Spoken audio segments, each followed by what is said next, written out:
Ya. Dik, mulai dik. Sudah mulai dik, udah mulai nih. Udah. Selamat sore warga depan Kemen Pakipu.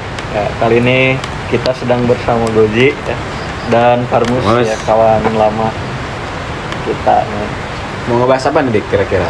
Coba besar ya. Sebenarnya kemarin kan udah dilempar tuh katanya pengen ngebahas soal banyak lah ya. Banyak sebenarnya, cuman gue pengen menyorot ini soal kejumudan, terutama Menarik di tuh. kalangan Gen Z. Gen Z. Ya nggak Gen Z juga sih, kejumudannya Luas tuh. luas. Kemanapun. Iya, orang dewasa pun pasti mengalami itu gitu. Tapi sebagaimana kita ketahui bahwa kejumudan itu kita artikan sebagai Definisikan. definisikan sebagai suatu yang terkungkung gitu. Jadi Terjebak kita di situ-situ saja. ya terkerangkeng ya di situ-situ saja gitu, baik dalam hal pikiran maupun perbuatan gitu. Nah, kita soroti yang pertama itu mengenai cara berpikir dulu deh. Ya, cara berpikir dimana ini merupakan hal fundamental nih dalam kehidupan nih, cara berpikir seseorang gitu, dimana kemarin kan kita udah ngebahas soal hilang arah. Iya. Nah itu juga mungkin berkaitan tuh ya, berkaitan dimana banyak akhirnya orang yang terjerumus pada judol, pada pinjol gitu. Nah Dan seterusnya. iya, itu apa penyebabnya gitu, sudah pasti mereka kebingungan gitu dari ya tadi hal kejumudan itu gitu. Nah sekarang mungkin gue pengen lempar dulu ke Pramus nih, sebenarnya apa sih, kita bahas fenomenanya dulu deh, fenomenanya dulu yang terjadi di realitanya gitu. Kenapa akhirnya manusia berada dalam posisi kejumudan gitu. Coba Pramus dulu deh. Baik, terima kasih Kang Diki. Menyoroti perihal perkara jumud. Siapa sih yang nggak kejebak pada pola kejumudan di setiap aspek kemanusiaan gitu kan? Ya. Baik itu secara ekonomi, finansial, pekerjaan dan seterusnya gitu. Menyoal mengenai tadi memotret cara berpikir mungkin. Pertama mungkin orang tersebut digerakkan oleh sesuatu hal ya. Kadang kejumudan itu kan kita bisa potret apakah ini bagian dari ranah hal eksternal yang sulit dikendalikan gitu di. Ya. Maka secara beberapa hal gitu. Kopi dulu. Ya, santai. Turun banyak. Iya sama. Nah, lanjut tadi Dik ya ke cara berpikir. Aduh. Kita singkatkan aja bahwa kok bisa sih manusia terjebak para kejumudan gitu. Itu pertama. Ini kan bukan membahas perihal solusi, sebab permasalahan datang akan muncul permasalahan baru lagi. Ya. Nah, ini juga bagian dari konsep kejumudan nih. Artinya kan bagaimana sih subjek internal untuk merespon suatu hal, misalkan fenomena, agar orang itu tidak terjebak, atau mungkin lingkungan sekitarnya. Mungkin untuk mengawali percakapan itu dulu. Ya. Mungkin ada. Berarti kalau misalkan mungkin ini lebih ke menanggapi aja sih kali ya. Berarti kan tadi misalkan fenomena kejumudan ini kan ketika misalkan ada suatu permasalahan terselesaikan lalu muncul lagi terus. Berarti mungkin kejumudan ini selesainya tuh mungkin karena gimana? Pikiran kitanya aja ya, bisa betul. merespon bagaimana tindakan apa kita selanjutnya, mungkin seperti ya, itu seperti lah ya. Itu sederhananya. Kalau sederhananya kali ya. Karena ada beberapa hal faktor eksternal yang sulit dikendalikan pada akhirnya siapapun kan. Kalau dalam filsafat itu namanya kejumudan itu dikaitkan dengan krisis eksistensial, bahwa manusia itu akan terus diuji oleh pertanyaan-pertanyaan bahkan yang radikal, ketika cemas, ketika dia tidak punya uang, ketika dia mau bayar kuliah gak ada, ini gimana solusinya? Nah, pertanyaannya kan bagaimana gitu solusinya, tapi kan filsafat hanya mendekonstruksi, mempertanyakan ulang, mempertanyakan kembali. Akhirnya setelah itu sedikit selesai, muncul lagi gitu pertanyaan kembali. Sebenarnya dua hal berbeda sih, jumud dengan absurd gitu. Ya. Dua hal yang berbeda. Iya, dua hal yang berbeda.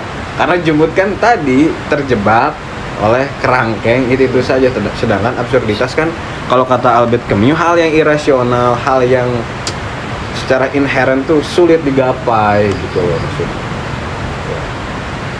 Pun juga mungkin kalau masalah kejumudan juga di beberapa ya halayak muda lah yang terjadi di ya mungkin Judol, orang judol. juga merasakan ya salah satunya ya judol gitu kan, itu juga salah satu kejumudan ya Jumudan.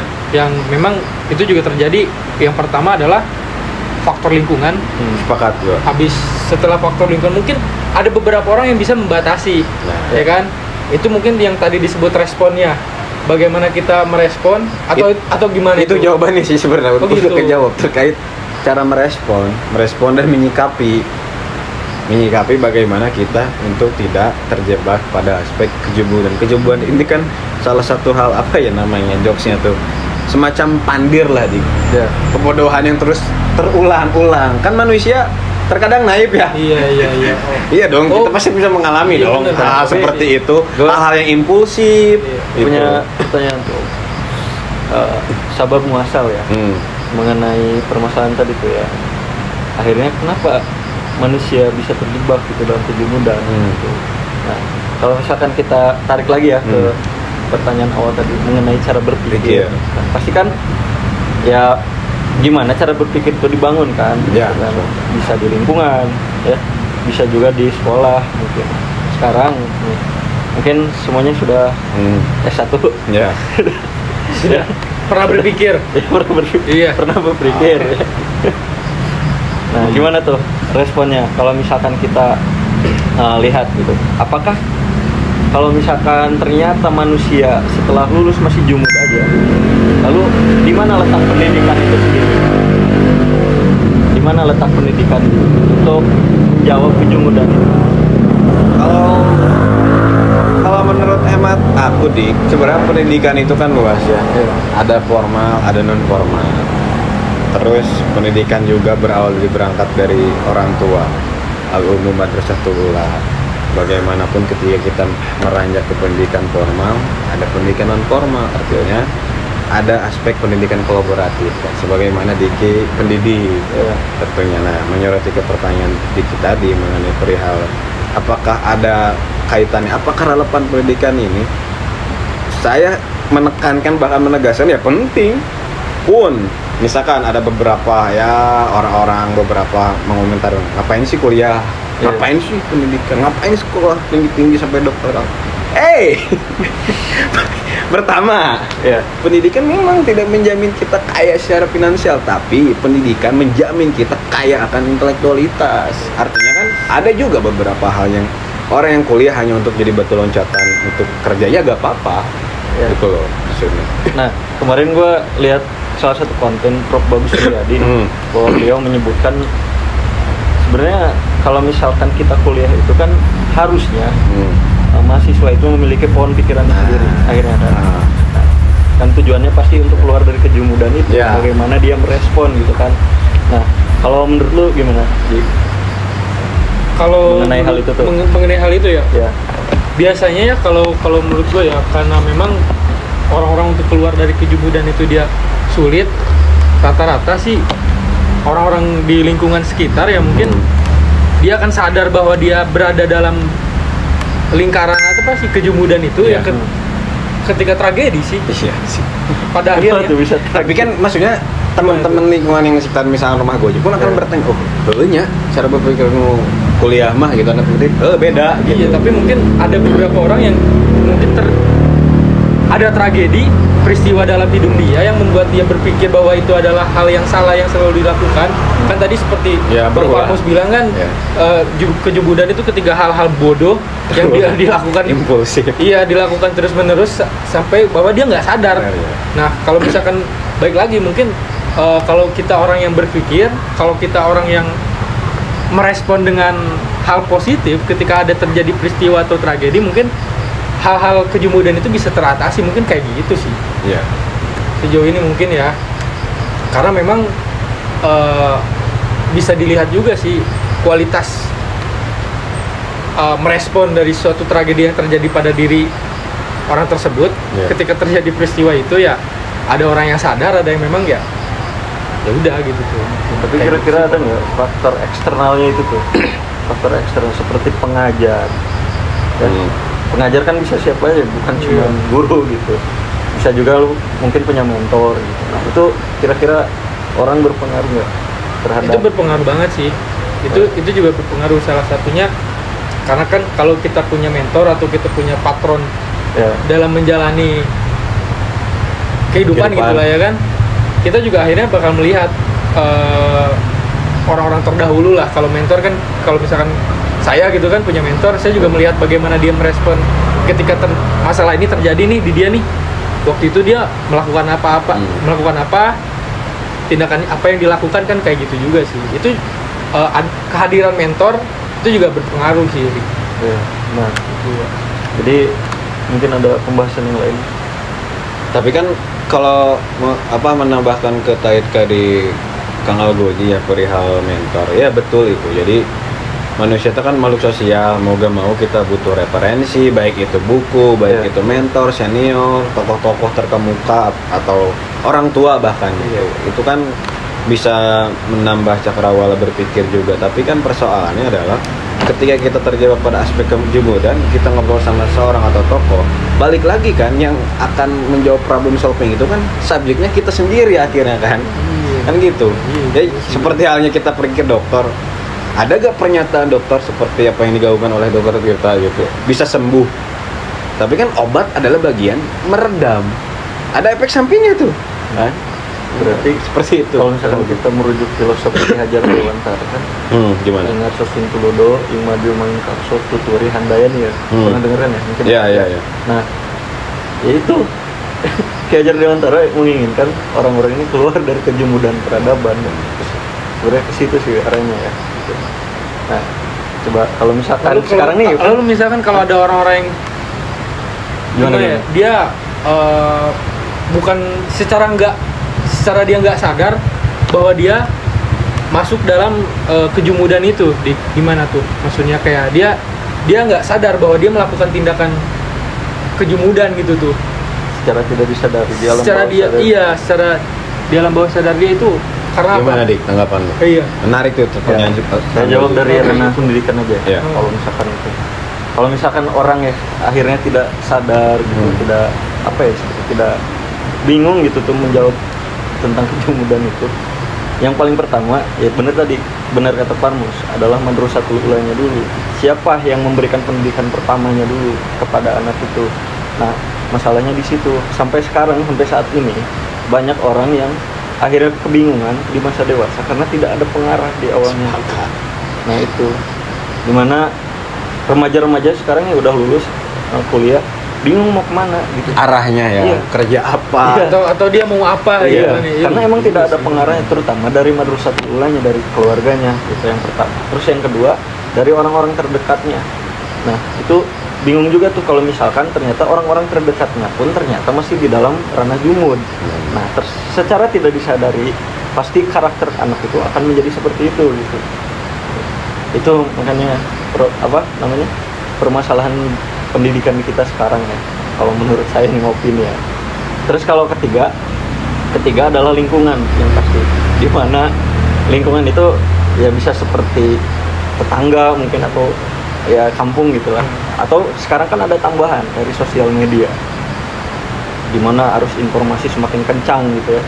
Nah permasalahannya di situ tuh ya, kalau misalkan kita membahas mengenai kejumudan itu pasti ya polanya di situ-situ aja gitu, dimana tidak adanya pengarahan gitu dari orang-orang yang terdahulunya gitu mengenai kamu sebenarnya bagusnya kesini gitu kan. Manusia itu perlu yang namanya afirmasi kalau menurut gue gitu. Gue setuju sih. Itu hal yang paling fundamental, afirmasi. Afirmasi itu. Iya. Afirmasi Untuk mengkomunikasikan bahwa bapak, mama, aku begini, gimana menurut mama? Nah, harus ada tuh. Iya, Dialektika rumah tangga itu harus seperti itu. Iya. Gitu. Jadi kalau misalkan kita merujuk ke situ gitu, ke pendidikannya, hal paling fundamental adalah ya itu pendidikan sebagai pengarahnya gitu. Jadi menurut lo penting nggak nih pendidikan? Ya penting lah pasti gitu. Cuman kan permasalahannya banyak orang yang akhirnya menganggap bahwa ngapain sih sekolah cuma dapat ijazah doang. Nah itu tuh pikiran itu sebenarnya. Justru cara berpikir seperti itu gue sematkan sebagai yang jumud. Nah seperti itu tuh. Iya sebenarnya kan maksud gue sekolah, misalnya sekolah formal gitu ya, emang kan pendidikan bisa dapatkan di mana aja gitu. Kalau sekolah formal ya sebagai salah satu cara gitu untuk kita mendapatkan pendidikan itu sendiri gitu tuh. Untuk kita melangkah ke jenjang lebih lanjut, mendapatkan sesuatu itu salah satu cara dengan pendidikan gitu. Dengan bersekolah. Kalau misalkan kita tidak bersekolah, itu gugur lah peluang kita yang satu itu gitu. Tapi kan dengan kita kuliah juga kita maksudnya nggak harus difokus di ranah disiplin ilmu, tapi kan kita misalkan aku yang berorganisasi yang nggak sebegitu aktif gitu, akhirnya kan gue menemukan filsafat dengan diri sendiri karena keresahan, dengan beberapa trigger pemantik gitu kan. Oh ternyata seperti ini. Tanpa ada arahan pun manusia bisa berpikir, tapi itu landasannya harus ada pemantiknya. Apa keresahannya? Betul. Tadi kata Goji, peristiwa dan tragedi. Itu point of view-nya. Tapi pada akhirnya ada pernah tuh sampai orang ngomong gini katanya, orang mah kalau misalkan belum ketabrak tembok belum sadar. Padahal gimana tuh? Orang kalau belum ketabrak tembok belum sadar. Iya, misalnya harus ketabrak tembok dulu, harus merasakan dulu ya. kaitin aja itu Ji sama Albert Camus terkait absurdisme. Menarik tuh, pengulangan terus di situ itu aja. Cuman menyorot ini lah, ada nih salah satu fenomena ya, dimana khususnya Gen Z gitu, pilih-pilih kerja katanya. Bagaimana tuh? Menurut lo apakah mereka berada di dalam ranah kejumudan gitu, pilih-pilih kerja atau emang regulasinya gitu, coba? Nah, menarik tuh. Kalau masalah menanggapi Gen Z yang pilih-pilih pekerjaan, mungkin gini lah, karena ada beberapa orang yang pilih-pilih pekerjaan juga memang karena bukan dia passion. Bukan passion juga. Bukan passion, bukan kayak ya dia merasa mungkin kapasitas dia tuh bukan di situ. Ada beberapa dia mungkin dia yang pertama dia juga resah. Aduh, gini-gini aja nih, gue nggak punya kegiatan, harus bekerja kan, karena memang kita semua juga butuh akan uang kan, kita juga nggak bisa lah. Terus ketika memang dia sudah bekerja dan merasakan atau dia berada dalam suatu perusahaan itu juga dia kadang si Gen Z ini kan, wah ini nggak saya banget, dia kerja cuma untuk bekerja aja gitu tuh, kayak gitu sih. Mungkin kalau masalah Gen Z yang pilih-pilih kerja itu mungkin ada beberapa orangnya juga merasakan kalau ini nggak kapasitas gue nih di sini. Kalau gue sih nggak, kalau menurut gue sih nggak apa-apa ya kalau pilih-pilih pekerjaan ya, asal memang itu juga berdasarkan kapasitas yang dia miliki gitu. Kalau dia memang punya kapasitas dan punya kemampuan untuk pilih-pilih pekerjaan ya nggak masalah sih. Iya kan? Iya. Kalau misalkan dia siapa yang nggak mau pekerjaan enak? Iya, siapa yang nggak mau pekerjaan enak kan? Realistisnya aja kan, kayak gitu. Ya kan maksudnya manusia aja berteman pilih-pilih kan? Iya, kita juga manusia berteman pilih-pilih kan? Iya. Atau mau beli sepatu juga kan pilih-pilih, tergantung kenyamanan. Kalau misalkan atas dasar keterpaksaan regulasi itu gimana? Kalau atas keterpaksaan regulasi ya? Kayak tadi misalkan ada orang melamar di dia melamar di satu satu pekerjaan, posisi, dia di posisi tertentu tapi dialihkan. Dari segi kebijakan publik ya Ji, potretnya secara ideal. Ya itu kan maksudnya dia satu individu dia lamar satu pekerjaan itu kan karena dia merasa dia punya kapasitas itu, kompetensi. Dia punya kompetensi nih untuk di kualifikasi. Iya, di lamaran yang dia tuju kan. Tapi ketika memang udah di proses rekrutmennya, dia dialihkan untuk ke posisi lain yang dia juga nggak tahu tupoksi kerja dia apa. Mungkin itu janggal sih, maksudnya tiba-tiba itu juga fenomena kayak gitu mungkin banyak juga sih, karena memang kalau itu dihadapinya karena memang Indonesia maksudnya ya kita sekarang kan ya lapangan pekerjaan makin sempit juga. 16 juta. Iya. Tapi kalau dikasih pilihan, misalkan lu udah dikasih, lu melamar di tempat, iya, lu diterima ini kerja, tapi kalau di sini belum tentu keterima nih. Akhirnya kan si pelamar ini berada dalam ambang kebingungan sih menurut gue ya. Di satu sisi dia butuh pekerjaan, di satu sisi dia ditawari pekerjaan yang memang bukan ranah dia nih untuk bisa. Gitu sih kalau, nah itu juga bisa disebut sebagai pilih-pilih pekerjaan kan pada akhirnya kan. Wah, kamu pilih-pilih nih, kamu kebanyakan pilih-pilih. Sebenarnya nggak gitu kan. Tapi kalau pilih-pilihnya kan dia kompetensinya memang di situ, kenapa harus dialihkan ke yang lain? Karena mungkin dia pernah punya pengalaman juga di posisi lamaran yang dia tuju, lalu diarahin ke sini. Mungkin ada relevansinya sedikit mungkin kalau di mata rekruter kayak gitu mungkin. Berarti iya sih. Iya, kayak kejemudan yang apa dibilang faktor eksternal lah mungkin. Iya. Kayak gitu. Ya Akhirnya kalau dari saya sih tentunya soal ini, jadi pilih-pilih iya, gitu. jawaban yang sulit untuk dijawab dik. Karena ini hal yang kompleks ya, Hal yang menyangkut kompleks. regulasi itu. Menyangkut regulasi. Terus kita juga kan tidak bisa menjawab secara ideal kayak gimana. Terus tentunya jawaban realitasnya itu sulit. Karena apa? Banyak faktor-faktor eksternal tadi kata Pak Goji bahwa Iya sih. regulasi udah seperti ini, tapi orang ini misalkan basicnya ekonomi atau disiplin ilmu lain gitu, udah cocok nih sinkron sama kualifikasinya, tapi ternyata gajinya seperti ini atau ini di bawah UMR. Tapi kalau masalah ngomongin pilih-pilih gitu kan, mungkin beberapa Gen Z hari ini mungkin dia kalau fenomena yang dilihat akhir-akhir ini sih Gen Z itu nggak terlalu mau banyak tekanan gitu sih Di. Kayak Dalam maksudnya kerja. iya tekanan pekerjaan siapa juga ya kan yang mau gitu kan, maksudnya dalam artian kayak gini, kayak nggak apa-apa gaji kecil, maksudnya gaji di bawah UMR gitu kan, yang penting memang kerjaannya sesuai dengan kompetensi dia, sesuai dengan kapasitas dia, dan memang jam kerjanya juga sesuai kayak gitu sih Di. Nah muncul nih pertanyaan yang mungkin bisa dijawab juga oleh teman-teman. Apakah ada Mungkin ya pekerjaan yang relevan seperti kuliahnya? Apakah ada pekerjaan yang cocok? Itu kan jadi pertanyaan yang selanjutnya gitu. Nggak, kalau menurut saya sih ya Sulit ya. pekerjaan yang ideal tuh nggak ada sih, yang relevan atau ini tuh nggak ada. Kalau misalkan di Relevan iya kan sesuai jurusan. itu nggak bisa sih. Tapi ada nih satu potret fenomena ya mengenai ya, ketika kita misalkan jurusan hukum, jurusan hukum, ternyata kita malah apa sih namanya membangun skill di jurnalistik misalkan. Nah kan itu tidak berhubungan dengan kelulusan ya. Ada lah di. Ada ya? Ada lah kalau hukum mah. Ada. Ada, Bray. Maksudnya gini, Ada. maksudnya gini. Kalau misalkan kita melihat hal itu yang menyorot ke fenomena itu, tentu akhirnya banyak sekali orang yang menyesalkan kenapa ya dulu ngambil S1 ini. Kan maksudnya cara pikir itu ya dia tuh masih di dalam ranah Jumud, kemudahan. artinya kan kejawab bahwa sebelum selesai kuliah kita harus membangun jejaring. Tadi misalkan walaupun bukan pure anak jurnalistik, tapi kan ada basis apa penelitian hukum, maksudnya kan jurnalis hukum gitu. Ada juga, nah itu harus digali juga sih sebelum lulus itu, artinya berjejaring di ranah apapun baik itu Berarti himpunan, komunitas dan seterusnya. Yang diomongin Goji berarti kan benar juga tuh, maksudnya apa sih disebutnya? Tidak. Berarti rekrut apa? Open recruitment. Iya, open recruitment itu melihat juga CV-nya gitu. Iya. Kan, pengalamannya. Gitu. Makanya Dia jadi bahan pertimbangan. seharusnya maksudnya kan akhirnya kan mengenai respon tadi gitu ya.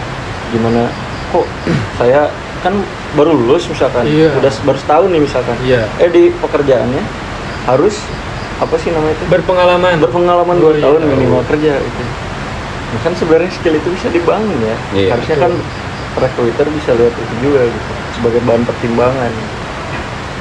Ya minimal ditanya lah apa dulu gini pengalamannya kayak gitu sih Ji. Sebenarnya itu kompleks juga sih. Iya. Kalau masalah Inti ya, kompleks. Iya, kompleks. Apakah pure dari regulasi atau dari si subjek si pelamarnya? Itu dua pola hal itu Dik, yang harus dibedah tuh yang menarik. Itu sih. Seperti itu. Iya. Jadi balik lagi ke Jumud. Gimana tuh kalau kita memotret kejumudan dalam hiruk pikuk realitas di masyarakat? ya. Kayak misalkan Jumud itu kan bisa dikorelasi atau dikaitkan dalam hal status quo gitu. Misalkan lo nih udah jadi P3K atau PNS, tapi ternyata lo secara realitas tidak produktif. Itu kan bagian dari kejumudan juga. Itu juga bagian dari kejujuran. Iyalah. Oh. Iyalah. Iya kan, karena kan tentunya kalau kita berangkat dari pemuda, penuh idealisme, penuh jiwa-jiwa revolusioner, tapi kan ketika kita sudah duduk di bangku, kita juga punya hasrat untuk menjadi status quo gitu. Akhirnya kita pun ya udah makan sama kejumudan itu sendiri akhirnya. Gimana menurut lu, Dik? Tapi sebelum itu gue mau bertanya dulu, boleh?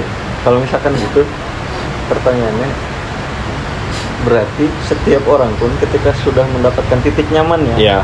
titik nyamannya gitu di dalam sebuah pekerjaan, Iya. apakah mereka akan tidak produktif lagi? Itu pertanyaan besarnya. Artinya kan pada akhirnya siapa sih nggak mau nyaman? Siapa yang tidak mau mengamankan posisinya? Nah itu jebakan untuk kita bertiga ketika nanti barangkali memiliki tanda kutip kedudukan, keprofesian gitu. Mungkin itu juga jadi bahan refleksi untuk kita gitu, bahwa ternyata untuk menjawab kejubuan itu pada akhirnya adalah menjadi pembaharu. Dan itu sulit. Pertama, apakah lingkungan itu mendukung? Ya. Yang kedua, apakah itu ingin, misalkan nih lu punya program B tapi udah selesai nih, pengen lagi program C, pengen lagi itu kan pasti jadi bahan apaan sih, udah weh yang ada aja, yang kayak gini nih pak, yang sederhana. Itu terlalu kompleks. Nah seperti itu potret kejubudan. Itu balik. Ya, berarti baik lagi kalau misalkan ngomongin kejubudan juga ada faktor eksternal yang nggak Iya. bisa, Pada akhirnya iya nggak bisa kita kelola juga. Yang pada ini ya baik lagi ke diri sendiri juga. Kalau mungkin gua merespon pernyataan Bang Farmus tadi ya, maksudnya mungkin kalau orang yang bisa lepas dari kejumudan ini, kan baik lagi tadi nih orang kejumudan itu layak apa ya? Iya terulang kembali setelah Iya. selesai, terulang lagi, Itu. selesai terulang lagi. Mungkin ketika orang memang sudah dinyatakan melalui masa pendewasaan, itu orang yang udah bisa merespon suatu hal Iya. atau peristiwa dengan wise, yang buruk itu menjadi wise. menjadi Jadi wise ya. menjadi bijaksana ya. Ya kan kita juga lihat dulu latar belakang, misal ya kita juga tidak bisa menyudutkan atau melihat sesuatu hal itu tanpa ada asbabun nuzul. Misal kata Kang Goji gitu di channel sebelumnya, bahwa ya kita juga gak bisa gitu untuk ngapain sih kalian seperti demo, ya gak bisa. Dia posisinya di situ, jiwa muda, idealisme. Akhirnya kan ada dua pola nih antara pemuda yang muda sama yang senior akhirnya kan. Itu hal-hal yang itu yang akhirnya jadi ada dua pola yang akhirnya menjadi dikotomi di perdebatan polarisasi akhirnya. Kamu masih muda, belum punya anak, udah weh nurut sama saya. Itu artinya. Jadi kan ini hal yang artinya kan kita pun sulit untuk menjawab itu secara realita. Iya. Karena ada porsi kebenaran secara subjektif akhirnya. Iya. Jadi untuk merespon dari kejumudan ini adalah sadar. Iya, sadar. Tadi balik lagi ke Goji. Iya, sadar Gak usah dulu orang berarti. lain, diri sendiri. Iya, jadi kita dulu harus sadar dulu kan. Iya. Benar. Tapi kalau misalkan kita ya diam di satu tempat yang ternyata circle-nya itu jumud semua, apakah harus ditinggalkan atau bagaimana nih? Wah, itu harus dipertanyakan sih menurut saya ya. Minimal ya di antara lainnya ada yang inilah mematik atau jadi pembaharu gitu. Karena kan kalau kita terjebak dalam kejemudan kan, masa sih manusia itu berpikir Kan akhirnya nanti berbuat yang iya, inilah. hal-hal yang tidak diinginkan. Hal yang Iya. tidak diinginkan dan merugikan. Kan iya. Harusnya ada tuh salah satu sadar, atau misalkan dari luar gitu ngelihat circle itu ya, tidak mencoba untuk berubah juga sih. Tapi kan setidaknya kita ngobrol gitu, kenapa sih masalahnya gitu intinya. Ya kan pasti Parmus juga sempat kejadian kemarin, gue lihat sendiri gitu. Yang mana? Kemarin ada sebuah circle yang bermain jud-jud. Oh. Cuman ada yang lebih menarik nih. Judi online juga kejumudan. Iyalah. Sangat-sangat. Iya. Dia tahu itu salah dan dia Terulang masih kembali. melaksanakannya. Apa ya bahasa eksplisitnya? Goblok. Itu. Dan faktanya ini lucu. Benar itu. Itu bukan jubut lagi Iya, Ji, itu. udah. Dia menganggap dia keluar uang misalkan 200 juta misalkan. 200 juta uang Nah, itu ini ya. menarik nih, ini menarik nih. Itu uang Dia ya. dapat 100 juta. Itu dianggap untung, atau kalau di hitungan kita rugi dong. Tapi Maksudnya, iya orang-orangnya baik bro banget. sulit. Sampai dia menarasikan bahwa seorang ini tuh adalah seorang masterpiece di salah satu kampungnya. Wow gitu kan. Gue hanya merespon wow gitu. Ya itulah Itu sih bener Jud. yang benar-benar terjadi di realitas sih Iya. judi online sih Iya, pasti iya. itu. Maksudnya Sebenarnya Itu yang Padahal mah tinggal yang menarik dan seksi. iya dan padahal sekarang nggak sadar kan orang-orang yang melakukannya mungkin Iya. itu sadar gak menurut teman-teman maksudnya nggak ini pertanyaan serius juga sih gua. Kalau ngomongin sadar atau Iya. enggak itu mungkin di ranah lain karena itu kan perdebatan antara neuroscience ya. Oh. Apakah manusia ini hidup dalam ketidaksadaran atau kesadaran? Itu kan ada beberapa pendekatan juga, itu menarik sih. Dan gua nggak kompeten di ranah situ, tapi itu menarik banget gitu. Bisa dibaca lah Dr. Yo Hasan tuh memotret itu bahwa manusia itu menurut beliau tidak itu jadi poinnya. Jadi kata sadar itu ya secara KBBI akhirnya gitu. Kalau secara filosofis dia, tapi kalau menjawab tadi ya sadar sebetulnya manusia itu Ji. Sadar mungkin ini pertanyaannya Ji, bisa diubah maksudnya ke kalau orang yang jumud itu mungkin kalau dinilai dirasanya seperti tidak berpikir dan kayak gak kenal peradaban mungkin ya, iya bisa. kayak Tapi kan kalau kita bilangin peradaban banyak juga orang-orang kuliah yang kena judi. oh iya juga ya maksudnya Sebenarnya mungkin sadar berarti ya, kesadaran ya. referensi. Iya. Hah? kurang referensi, dia kurang melihat seluk-beluk dunia. Misalnya ada yang lebih paradigmatik Oh. gitu, Mas Diki dan Mas Baji. Dua hal, membaca itu mudah, memahami yang sulit itu bagi saya pun sulit itu. Misalkan Diki sebagai mahasiswa S2, menurut Diki itu ada pengalaman empirik di grup. Ji, Apa? kita pun sering keliru dalam beberapa hal kan untuk membaca data. Pasti. Kita juga salah dalam memahami. Misalkan pengumuman, orang jadi panik. Coba dijelasin. Ya, Kan itu juga misalkan hal kita situ. diberi satu pengumuman, sebenarnya pengumuman itu sudah jelas. Mungkin dibaca oleh beliau-beliau, mungkin dibaca, tapi tidak dipahami. Akhirnya apa? Muncul ketakutan. Muncul ketakutan, panik. takut salah, bertanya lagi sampai jam 12 malam. Kan tinggal dibaca, tinggal dipahami. Ya. Itu juga sering bukan cuma di grup aja, mungkin Iya. di sosial media Iya. kan. Iya. Kalau ada info-info apa suka ada di komentar lagi kan, dia orang bertanya lagi jawaban yang memang ada di. Iya.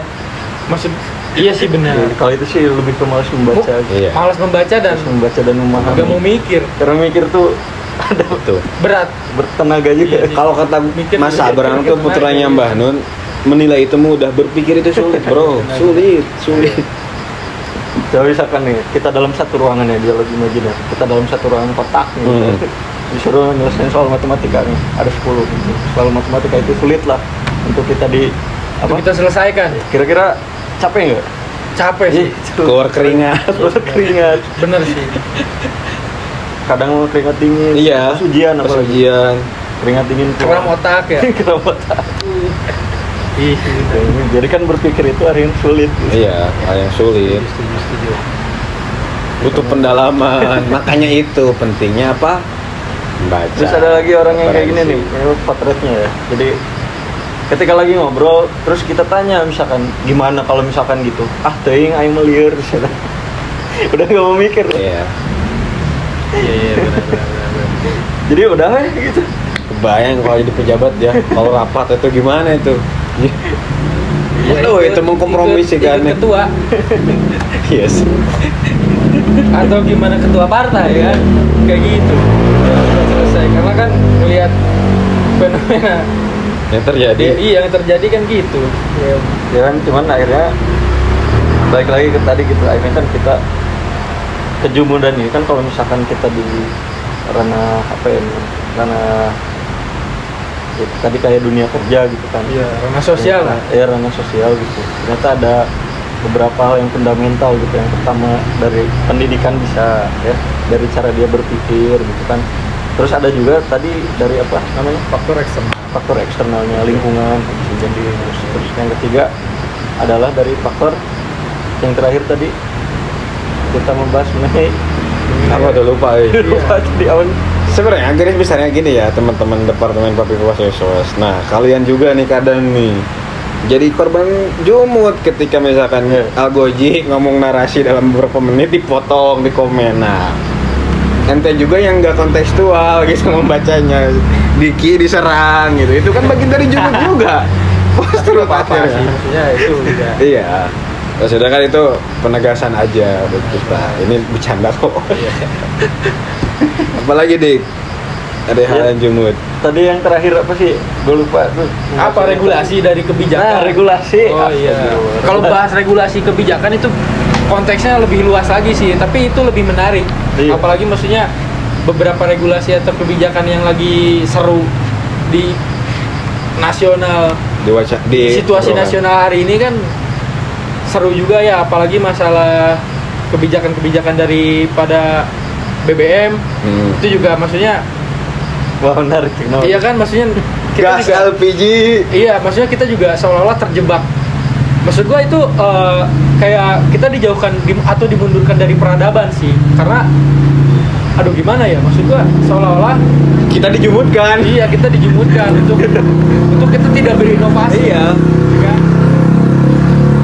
Mungkin salah satunya respon dari mungkin yang merespon dari kebijakan ini bukan masyarakat secara langsung, tapi beberapa perusahaan-perusahaan swasta yang memang berkecimpung di dunia bahan bakar minyak itu kan yang meresponnya mungkin respon kejumudannya itu adalah salah satunya ya apa namanya, kerang itu kan, shell itu kan, itu.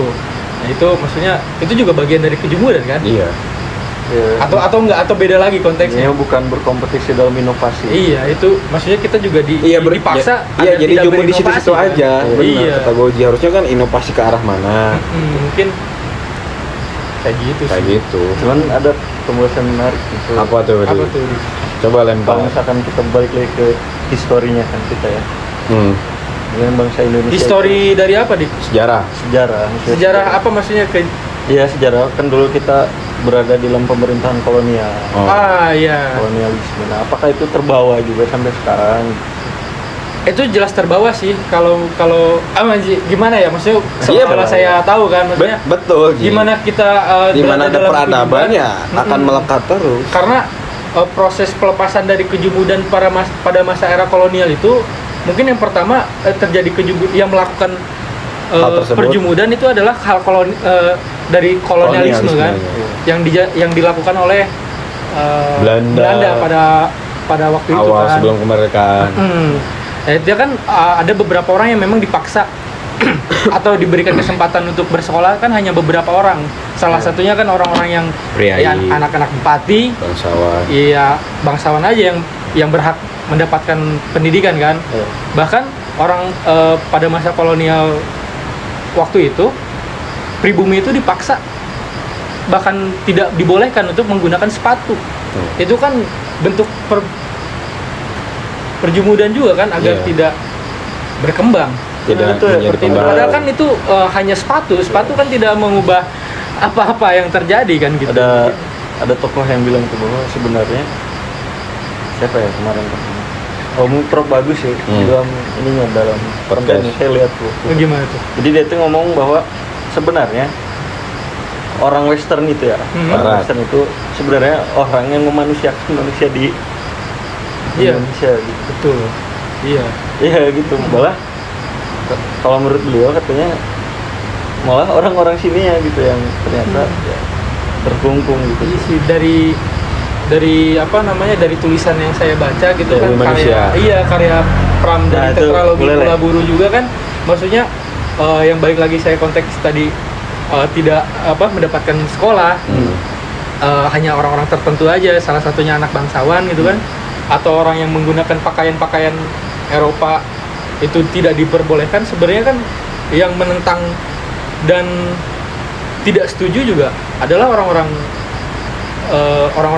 Indo sendiri gitu. Indo dalam tanda kutip, orang-orang yang mendapatkan pendidikan ya. Iya. Karena kan orang yang tidak mendapatkan pendidikan pada masa itu disebutnya pribumi. Iya. Gitu. Makanya pembahasan kita kemarin tentang organisasi, Iya. muncullah itu kan ada perserikatan dari orang-orang yang terpelajar, yang sadar, Iya. yang ingin lepas dari keterbelengguan kejumudan. kejumudan, akhirnya melakukan propaganda. Berarti kita butuh narasi ya. Iya, ini sebagai langkah awal untuk melepaskan kejumudan Berarti kita harus diri tahu nih sendiri ke belakangnya gitu gimana. kan. Iya. Kenapa? Maksudnya kenapa mengacunya kok kita balik lagi ke masa lalu gitu kan? Kok kita kilas balik gitu ke bahas-bahas kolonialisme, karena ini tuh menurut saya sih mengakar dari karena kita juga merdeka juga baru kan, baru kalau dihitung dari generasi mungkin kakek buyut kita juga yang mungkin masih hidup umur 80-90 tahun juga masih merasakan kemerdekaan yang prematur itu, yang masih ada kekentalan dari masa kolonialisme gitu maksud saya. Bahkan tadi dikaitkan dengan ranah yang tadi kita misalkan Gen Z itu sebenarnya ya itu mereka harus punya narasi terlebih dahulu gitu untuk apa hidupnya ke depannya. Iya. Gitu. Tapi maksudnya ketika tadi Mang Diki bilang gitu kan bahwa Gen Z pilih-pilih, menurut saya itu adalah sebuah perubahan yang baru, yang responnya yang orang-orang yang nggak bisa merespon perjumudan dengan ini orang atau Indonesia itu udah mulai berpikir. Berarti itu jawabannya sah-sah aja dong kalau pilih-pilih. Sah-sah aja karena memang itu adalah perkembangan zaman dan mungkin ya hasil daripada generasi-generasi baru. Siapa yang nggak mau kerjain? Iya, siapa yang nggak mau kerjain? Nah, karena memang dulu keterbatasan informasi dan internet juga kali ya. Kita jadi kehilangan perbandingan komparatif dari negara-negara yang udah maju gitu loh, Dik. Siapa yang nggak mau negara kita maju kan? Iya. Kayak gitu. Mungkin ketika memang internet ini bisa diakses oleh khalayak umum, ketika mereka bisa mengkomparasi perbandingan daripada pekerjaan yang mereka lakukan di sini dan di luar sana, akhirnya kan kenapa banyak pilih-pilih juga seperti itu. Mantap nih, dipotong dengan pencahayaan yang baik ya. Jadi sekarang sebenarnya kita tuh kurang apa? Kita itu kurang apa ya? Kurang lapangan kerja. Ada 19 juta lah pekerjaan. Jangan takut. Ya itu realitas faktual lah. Itu pun hal yang ironis ya. Iya, sebenarnya. Jadi nggak bisa fenomena perjumudan juga dalam segi kita merespon untuk sadar juga bolehlah kita juga. Tapi ada satu lagi baca. Masih ada. Udah. Jadi mantap nih gue aja ini. Satu lagi nih. Ya, mengenai sebenarnya kan setiap orang memiliki identitasnya sendiri. Memiliki identitasnya sendiri. Seharusnya mereka tuh sadar gitu. Mereka berasal dari mana ya. Terus misalkan misalkan saya guru, orang tua guru. Iya.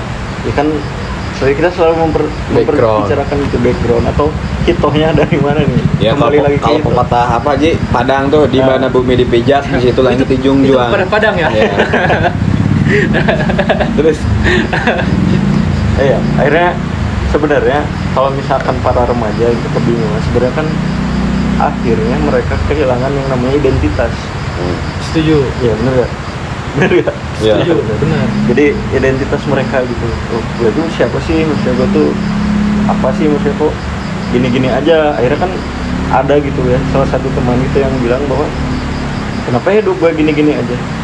Nah harusnya kan mereka berpikir ulang kembali, siapa sih lu gitu. Harusnya kan gitu kan. Nah menyoroti kehilangan identitas gitu. Nah, respon Parmus mungkin bisa dijawab gitu. So itu bisa hal yang dibantah ya, misalkan Diki berangkat dari keluarga besar guru gitu. Itu juga kan bisa jadi pemantik. Artinya kan itu juga bagian dari kejumudan nih.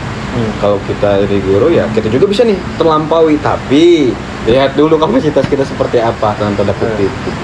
Terus yang kedua menyoroti ke teman Diki tadi mengenai kenapa sih hidup gini-gini aja. Ya minimal berpikirlah, tentunya berpikir itu sulit, perlu pendalaman. Ya terus aja cari apa terkait ngobrol sama teman-teman atau ngobrol sama beberapa orang yang mungkin dianggap tokoh atau bagaimana, agar mungkin karena kan problem solving atau solusi itu sendiri tidak terjawab dalam orang-orang itu tadi diskusi, tapi dari diri kita sendiri. Misal kita pulang dari sini, apa yang akan kita dapatkan dari obrolan ini?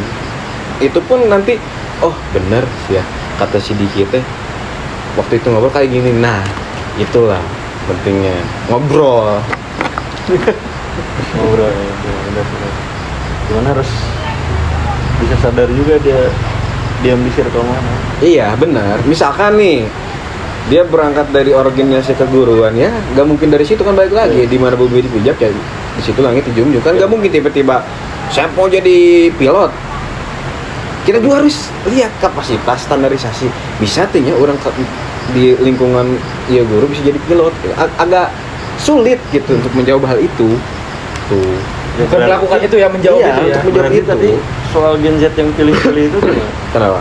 Kalau misalkan dikaitkan dengan yang tadi. Terkait tadi Gen Z yang pilih-pilih. Iya, Gen Z yang pilih-pilih kerja akhirnya. Ya pada akhirnya ya berpikir kembali, mempertimbangkan kembali bagaimana akhirnya saya minimal tidak menganggur, Ya. ikut berkegiatan atau berhimpun buat komunitas ya, berjejaring lah. Atau punya usaha. Iya benar, juga. itu lebih bagus tuh. Iya, jadi Cara manusia berpikir. merdeka kan. Itu kan bagian dari berpikir juga Iya. kan akhirnya bisa usaha. Apalagi jadi pengusaha gitu Usaha, kan. iya, pengusaha muda. punya usaha kecil-kecilan itu juga buat kita berpikir kok. Berpikir. Berarti yang pertama dibangun itu adalah paling fundamental adalah cara berpikir. Berpikir. Berpikir. Udah itu dulu aja berarti. Karena manusia, musuh terbesar manusia adalah pikirannya sendiri. Betul. Manusia Akhirnya sering menciptakan ilusi, kita ketakutan. hari ini menemukan konklusinya ya. Ya. Konklusi. Iya. Apa yang harus dirubah jadi? Kesadaran, Saudara. terutama kesadaran pasti. Aduh. Sama kenali diri sendiri. Sama tadi juga kalau misalkan pilih-pilih atau gimana juga itu nggak masalah. Asal berdasarkan pikiran yang sadar Ayo. gitu. Kalau menurut saya sih gitu. Gimana? Kalau dari saya sih pertama harus reflektif, melakukan kontemplasi untuk setiap bangun pagi mempertanyakan untuk apa saya hidup, apakah saya ini berarti, bagaimana caranya saya bisa survive, bagaimana caranya kita bisa bersyukur, karena sulit untuk mempertanyakan saya bahagia atau tidak, sulit. Bisa dijawab dengan Iya. saya bersyukur. Itu mungkin kalau dari gue. Ya, Untuk menjawab fenomena kejumudan. ya, terima kasih kepada warga departemen yang hari ini udah mau mendengarkan obrolan kita ya, semoga adalah manfaatnya. Kalau misalkan jelek-jeleknya dibuang aja. nggak apa-apa lah. Semoga sehat-sehat Mungkin selalu. bisa diserap gitu. Atau nanti mungkin ada teman-teman departemen yang pengen main juga ke daerah kita, boleh kontak lah di DM ya. Atau mau kita bahas apa boleh, Kita saling bisa di silaturahmi, komen ngobrol lah. lah. Kita buka saling sharing itu, membuka cakrawala baru kan. Betul, Tiap orang punya pemikiran dan pengalamannya sendiri. jelas. Terima kasih warga departemen. Selamat sore, selamat beraktivitas. Ditunggu konten selanjutnya. Ya.